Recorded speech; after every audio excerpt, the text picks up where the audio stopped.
I will say this about this situation that we are in right now, and as everybody has said, we are in uncharted waters, and we've never dealt with anything like this ever in our lives before.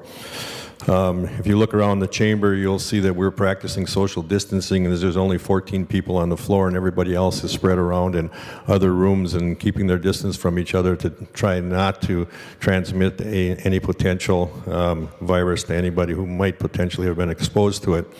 But if there's anything that we're learning about this particular virus and about what it kind of societal effect it's having, is that we have many deficiencies in our systems that try to take care of people. And I want to thank Senator Newman for some of his comments on small business, because I agree, because when you talk about businesses closing down because they were ordered, because they were inefficient at what they did, or not because the economy was bad for them, at that point the government has to step in, because the government forced them to shut down. And our small business owners, our bars and our restaurants, our salons, whatever you have, these people have just enough money to make it from paycheck to paycheck, to bill. And while there is money for people to get small business loans, and there's a way for them to potentially keep their heads above water here, the fact of the matter is, if they're not making any money, they're not going to pay the loan, not going to be able to pay the loans back. And so they'll think long and hard about whether they go out of business or whether they get a loan, because those are the choices they're going to have to make. I'll give you an example of what I consider to be a deficiency in our unemployment comp system. Number one is the business owners can't tap into it.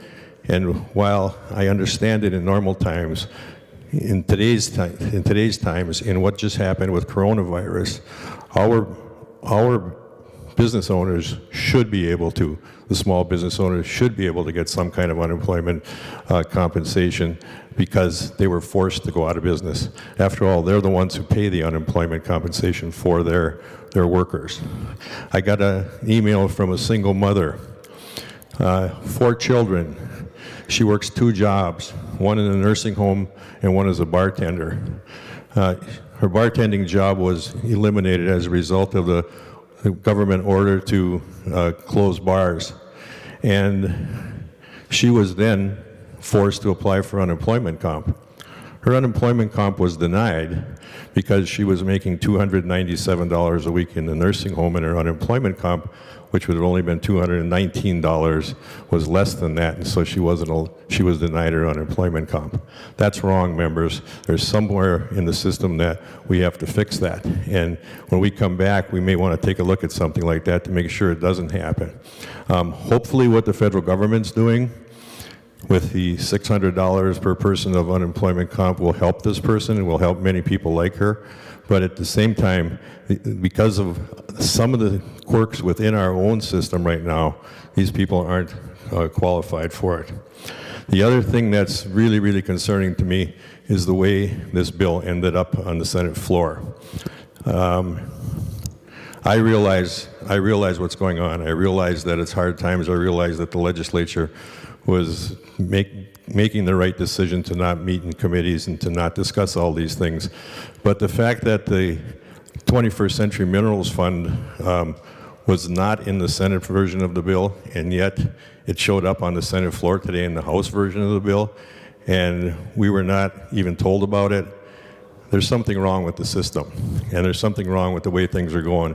And I thank Senator Bach for asking about it before, because we have to actually get the entire legislature involved in negotiations from now on, and not just a few people. I, once again, will say I understand it, but it has to change. And one last thing to people who are out there potentially watching this, we got to stop the hoarding, people. You know, I was down here last Wednesday, and I went to 2 Cub Foods, an Aldi, Walgreens, Costco, and there was not one roll of toilet paper, not one box of Kleenex, not one napkin, not one bottle of disinfectant, and not one canister of disinfectant wipes. We don't need to be hoarding, people. I realize how scary it is that you might have to stay in your house for 14 days, but you don't have to stay in your house for 14 days. you can still go to the grocery stores. The grocery stores are open. The supply chains are supplying. Hoarding does nothing but bring in hysteria and makes the situation even worse. Please, please, go to grocery stores when you need to go shopping. Don't go just in case there's something bad happens and you want to have a whole supply of things at your house, because all it's doing is making the situation work. So I hope that we can for sure at least say, okay, today we're passing a bill that's going to go a long way to help a real lot of people that need a real lot of help. But let's start getting back to normal grocery shopping patterns. And finally, for the people who aren't in this bill, because I've gotten several different emails from the disability community, from ABE, Adult Basic Education. The legislative session isn't over. This is an emergency bill. We're passing an emergency bill that will help a lot of people. It's going to miss a lot of people too. But we are scheduled to stay in session until May 18th, and while we're taking a recess until April 14th, we will be back to do the people's work. And if we've missed somebody and someone needs to be taken care of as a result of this coronavirus, I believe it's incumbent upon us to take care of them and figure out a way to make sure that everybody gets their due, and that this particular virus is going to be neutralized. When it is neutralized, I don't know. It might be a year, it might be sooner. Hopefully it's sooner, and we're going to get back to normal life. But for right now, the consequences of whatever's happening, and as a result of government shutdown being ordered by the government, we have to actually be responsible for what the consequences are.